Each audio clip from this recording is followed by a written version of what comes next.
Okay, ಇನ್ನು ಈ ಪ್ರಕರಣ ಆಗ್ತಿದ್ದ ಹಾಗೆ ಸಹಜವಾಗಿ ಆರೋಪಗಳ ಸುರಿಮಳೆ, ಸಚಿವರ ತಲೆದಂಡ ಆಗಬೇಕು ಅನ್ನುವಂತಹ ಆಗ್ರಹ ಇದೆಲ್ಲವೂ ಕೂಡ ವ್ಯಕ್ತವಾಯಿತು. ವಾಲ್ಮೀಕಿ ನಿಗಮದಲ್ಲಿ ಭಾರಿ ಅವ್ಯವಹಾರ ಆಗಿದೆ. ಸರ್ಕಾರಿ ಅಧಿಕಾರಿ ಚಂದ್ರಶೇಖರನ್ ಅವರು ಆತ್ಮಹತ್ಯೆಗೆ ಶರಣಾಗಿದ್ದಾರೆ. ಸಚಿವ ನಾಗೇಂದ್ರ ಅವರ ಹೆಸರನ್ನ ಅವರು ಡೆತ್ ನೋಟ್ನಲ್ಲಿ ಬರೆದಿರೋದ್ರಿಂದ ಸಚಿವ ನಾಗೇಂದ್ರ ಅವರ ತಲೆದಂಡಕ್ಕೆ ಬಿಜೆಪಿ ಆಗ್ರಹಿಸ್ತಾ ಇದೆ. ಸಿದ್ದರಾಮಯ್ಯ ಸರ್ಕಾರದ ವಿರುದ್ಧ ಒತ್ತಡವನ್ನ ತರ್ತಾ ಇದೆ. 187 ಕೋಟಿ ಗುಳುಂ ಮಾಡಿದಂತ ಕಾಂಗ್ರೆಸ್ ಸರ್ಕಾರ ರಾಜೀನಾಮೆ ಕೊಡಬೇಕು ಅಂತ ಆಗ್ರಹವನ್ನು ಮಾಡ್ತೀನಿ.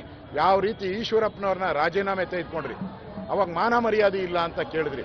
ಇವತ್ತು ನಿಮ್ಮ ಮಾನ ಮರ್ಯಾದೆ ಏನಾನ ಇದ್ರೆ ರಾಜ್ಯದ ಜನತೆ ಮುಂದೆ ತಲೆ ತಗ್ಸುವಂತ ಕೆಲಸ ಮಾಡಿದಿರ.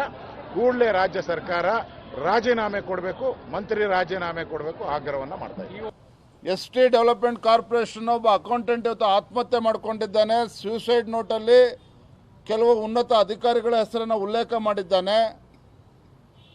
ಜೊತೆಗೆ ಆ ಇಲಾಖೆಯ ಸಚಿವರ ಒಂದು ಮೌಖಿಕ ಆದೇಶದ ಮೇರೆಗೆ ನೂರಾರು ಕೋಟಿ ಇವತ್ತು ಹಗರಣ ನಡೆದಿದೆ ಅಂತೇಳಿ ಇವತ್ತು ಡೆತ್ ನೋಟಲ್ಲಿ ಬರೆದಿರ್ತಕ್ಕಂಥದ್ದು. ನಾನು ಮಾನ್ಯ ಮುಖ್ಯಮಂತ್ರಿಗಳಿಗೆ ಆಗ್ರಹವನ್ನು ಮಾಡ್ತೇನೆ, ತತ್ಕ್ಷಣ ಆ ಸಚಿವರನ್ನ ತಮ್ಮ ಮಂತ್ರಿಮಂಡಲದಿಂದ ಕೈ ಬಿಡಬೇಕು.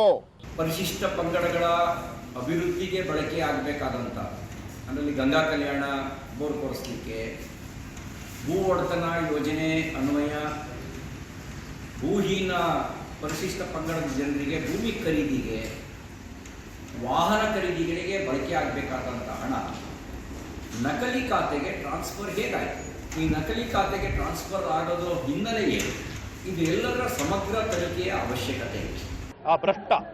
ಆ ಭ್ರಷ್ಟ ಮಂತ್ರಿ ಅಧಿಕಾರಿಗಳನ್ನ ಈ ಕೂಡಲೇ ವಜಾ ಮಾಡಬೇಕು, ಈ ಕೂಡಲೇ ಬಂಧಿಸಬೇಕು. ನಿಮಗೇನಾರು ನೈತಿಕತೆ, ಏನಾರು ಮೌಲ್ಯ ಏನಾರು ಇದ್ದರೆ, ಈ ನಾಲ್ಗೆ ಅಂತ ಏನಾರು ಇದ್ದರೆ ನಿಮಗೆ ಮಾತಾಡ್ತಿರಲ್ಲ. PCM ಅಲ್ಲ ಸಲ್ಲದ ಆಪಾದನೆ ಮಾಡಿದ್ದೀರಿ. ಇವತ್ತು ಲೂಟಿ ಎಲ್ಲರ ರಕ್ತ ಇರ್ತಿರೋಂಥ ನಿಮ್ಮಂಥ ಮಾನಗಟ್ಟ ಸರ್ಕಾರ, ಅಸಮರ್ಥ ಸರ್ಕಾರ ಈ ಕೂಡಲೇ ನೀವು ತೊಲಗಬೇಕು ಅನ್ನುವಂಥದ್ದೇ ನಮ್ಮ ಒತ್ತಾಯ.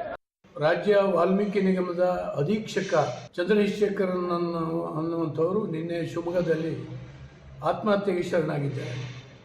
ಅವರು ಬರೆದಿಟ್ಟಂಥ ಡೆತ್ ನೋಟು ಆಶ್ಚರ್ಯಕರವಾದಂಥ.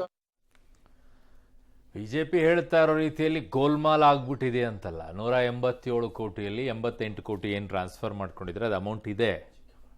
ಇನ್ನೊಂದು ಬ್ರಾಂಚಿಗೆ ಯಾಕೆ ಹೋಯ್ತು ಅನ್ನೋದೇ ಗಮನಕ್ಕೆ ಬರಲಾದೇನೆ ಅದನ್ನು ಹೇಗೆ ವರ್ಗಾವಣೆಯನ್ನ ಮಾಡಿದ್ರು, ಯಾತಕ್ಕೆ ವರ್ಗಾವಣೆಯನ್ನ ಮಾಡಿದ್ರು, ಈ ವ್ಯಕ್ತಿ ಆತ್ಮಹತ್ಯೆ ಮಾಡ್ಕೊಳ್ಳುವಂತ ಪರಿಸ್ಥಿತಿ ಯಾಕೆ ಬಂತು. ಈಗ ಅದರಲ್ಲಿ 26 ಕೋಟಿ ವಾಪಸ್ ಬಂದಿದೆ.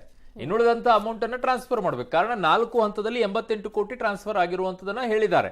4 ಹಂತಗಳಲ್ಲಿ ಆಗಿದೆ. 26 ಈ ತರ ಏನೋ ಅಮೌಂಟ್ ಟ್ರಾನ್ಸ್ಫರ್ ಮಾಡಿದ್ದಾರೆ.